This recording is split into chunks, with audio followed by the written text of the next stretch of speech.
धन्यवाद अध्यक्ष महोदय। आज नियम 56 के अंतर्गत आपने प्रदेश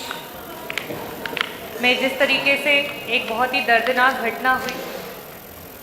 झांसी में लक्ष्मीबाई मेडिकल कॉलेज में वहाँ के neonatal intensive care ward unit में 47 बच्चे एडमिट थे और उन 47 बच्चों में से 10 बच्चों की झुलस करके मौत हो गई। अध्यक्ष जी, ये पूरे उत्तर प्रदेश के लिए, स्वास्थ्य विभाग के लिए एक बहुत ही शर्मनाक और निंदनीय कृत्य है कि वहाँ पे जो सेफ्टी अलार्म था हॉस्पिटल का वो एक्टिव नहीं था। अगर वो सेफ्टी अलार्म काम कर रहा होता तो ये इतनी बड़ी घटना को अंजाम नहीं मिला होता, इतनी बड़ी वारदात नहीं हुई होती। अध्यक्ष जी, जब भी अवसर मिलता है और उत्तर प्रदेश के स्वास्थ्य और चिकित्सा की बात करती हूँ, मंत्री जी हमारे बीच में हैं जो कि इस विभाग के ही सिर्फ मंत्री नहीं हैं, उत्तर प्रदेश के उप मुख्यमंत्री भी हैं और सिर्फ विपक्ष और पक्ष के हमारे प्रतिनिधि ही नहीं, पूरी जो जनता है वो बड़े आस के साथ आपको देखती है, क्योंकि स्वास्थ्य चिकित्सा एक ऐसा विभाग है जिससे लोगों का जीवन डायरेक्टली जुड़ा हुआ है। अगर आपको बाकी चीज़ों में थोड़ी देरी हो तो उसमें एक बार को जनता कॉम्प्रोमाइज़ कर सकती है, लेकिन जिसको अपने जीवन बचाने की ज़रूरत है, जिसे अस्पताल की ज़रूरत है, जिसे एम्बुलेंस की ज़रूरत है, जिसे दवाई की ज़रूरत है, जिसे आईसीयू की ज़रूरत है, उस सिचुएशन में जब जनता को ना सुनना पड़ता है और जनता को इस तरीके के कमियों का सामना करना पड़ता है, जनता को बहुत ही आहत महसूस होता है। अध्यक्ष जी, झांसी की वारदात के अलावा मैं आपके सामने इस सदन के समक्ष और भी कुछ जरूरी डेटा हैं जो आपके बीच में रखना चाहूँगी। सर्वप्रथम उत्तर प्रदेश में अगर हम सिर्फ लखनऊ की बात करें तो 609 ऐसे हॉस्पिटल हैं जो सरकार के द्वारा ही पंजीकृत किए गए हैं और उनमें से इस वारदात के बाद जब पहली बार इस पे सोचा गया और एक्शन लिया गया तो ये पाया गया कि 300 ऐसे हॉस्पिटल्स हैं जिनका फायर को लेकर के कोई भी एनओसी नहीं है। अध्यक्ष जी, आज अगर हम बात करें हेल्थ सिस्टम की तो हमारे पास बहुत ही कम हॉस्पिटल्स हैं, बहुत ही कम बेड्स हैं और उनकी कंपैरिजन में जो पेशेंट्स हैं उनकी वारदात बढ़ती चली जा रही है। देखिए, ये वास्तविकता है कि जिस तरीके का खान पान है, जिस तरीके का रहन सहन है, जिस तरीके का वायु और वातावरण है, पूरे कंट्री में और साथ ही साथ पूरे वर्ल्ड में कुछ ऐसी डिजीजेज है जो बढ़ रही हैं और उनमें से एक रक्तचाप की बीमारी है और डायबिटीज़ की बीमारी है। लेकिन मंत्री जी, ये सोचने का विषय है कि अगर उत्तर प्रदेश में 25 करोड़ की आबादी में 5 करोड़ की आबादी अगर रक्तचाप की बीमारी से ग्रसित है और 1 करोड़ की आबादी मधुमेह की बीमारी से ग्रसित है, तो ये आपकी जिम्मेदारी बनती है, सरकार की जिम्मेदारी बनती है कि इससे हो रहे कॉम्प्लिकेशंस में किस तरीके से हमारी जनता की मदद की जाए। मैं कुछ आंकड़े आपके सामने रखना चाहूँगी कि केजीएमयू जो हमारा यूनिवर्सिटी और हॉस्पिटल है, king George medical university and hospital, उसके जो गेट के मानक हैं वो आपके फायर रूल्स एंड रेगुलेशंस के अनुरूप में नहीं बने। यहाँ तक कि जो उसकी पूरी बिल्डिंग है उसमें सिर्फ एक ही लिफ्ट थी जो कि काम कर रही थी, वो भी अब काम करना बंद कर चुकी है। अगर हम बलरामपुर हॉस्पिटल की बात करें, वहाँ पे सेंट्रलाइज जो फायर फाइटिंग सिस्टम होता है वो उपलब्ध नहीं है।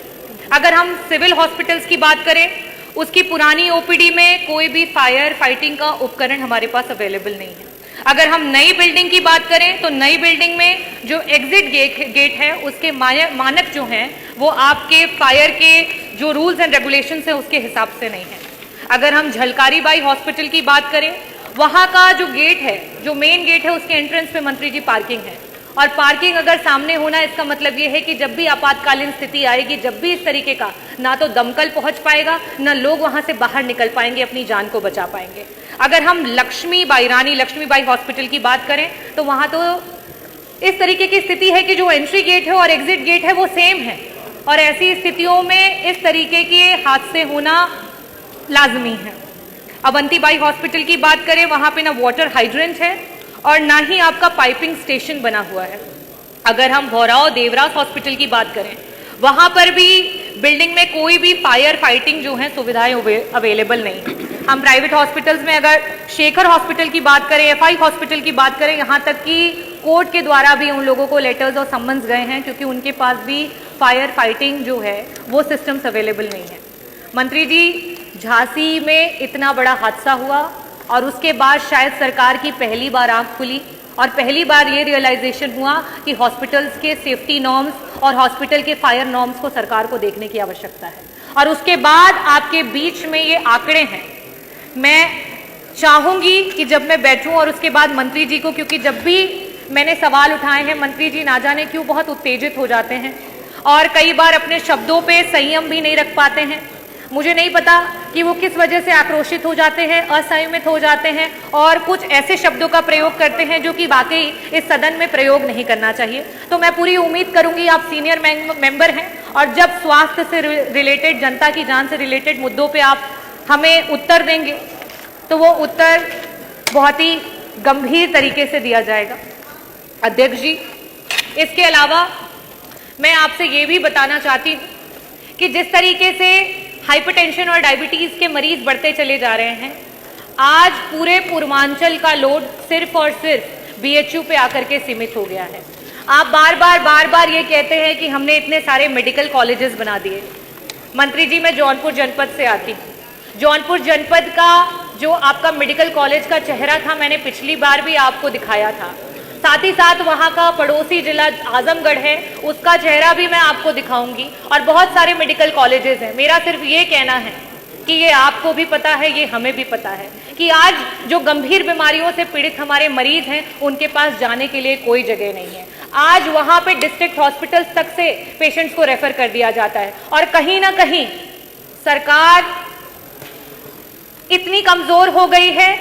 कि वो नेग्लिजेंस को कंट्रोल नहीं कर पा रही है। जो डॉक्टर सरकारी अस्पतालों में काम कर रहे हैं वो अपने मरीजों को वहां से प्राइवेट इंस्टीट्यूशंस में लेकर के जा रहे हैं और उस पर सरकार अंकुश नहीं लगा पा रही है। और मंत्री जी, आपको तो शुरू से जब से सरकार बनी तो कहते हैं सभी लोग कि छापा मारने वाले मंत्री जी हैं, जगह जगह पर छापा मारते हैं, पर आज जब मैं इस नियम 56 पे खड़ी हुई हूं तो ये अफसोस जरूर जताना चाहूंगी मंत्री जी कि आपके छापे काम नहीं कर रहे हैं। क्योंकि अगर आपके छापे काम कर रहे होते, 10 नवजात शिशुओं की इस तरीके से झांसी में मौत नहीं हुई होती। आए दिन इस तरीके से जो हमारे आईसीयू और वेंटिलेटर्स नहीं मिलने की वजह से केजीएमयू के बाहर बड़े बड़े हॉस्पिटल, चाहे वो आरएमएल हो, चाहे वो आपका बीएचयू का अस्पताल हो, वहां पे बेड्स की कमी होने की वजह से लोग बाहर ही दम तोड़ दे रहे हैं।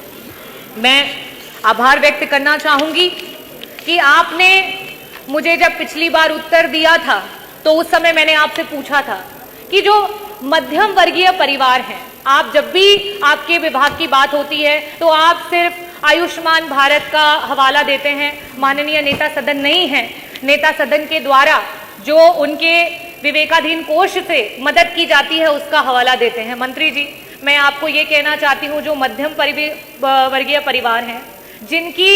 सिर्फ और सिर्फ 10,000 से लेके 20,000, 25,000 तक की महीने की सैलरी है, जब उनके परिवार में किसी को ब्रेन हेमरेज हो जाता है, स्ट्रोक हो जाता है, कार्डियक अरेस्ट हो जाता है और वेंटिलेटर की आवश्यकता पड़ती है और आपके सरकारी अस्पतालों में बेड्स नहीं अवेलेबल होते हैं, तो आप जब उन्हें प्राइवेट में जाना पड़ता है तो वहां के चार्जेस पर डे के 15,000 से लेकर के 40,000 तक होते हैं। क्या किसी मध्यम वर्ग, किसी मध्यम आर्थिक स्थिति वाले परिवार के लिए इस तरीके के पैसे देने की पॉसिबिलिटी है? मंत्री जी, इस पे आपको जरूर अवश्य विचार करना चाहिए। आप भी पार्लियामेंट में बहुत जोरों शोरों से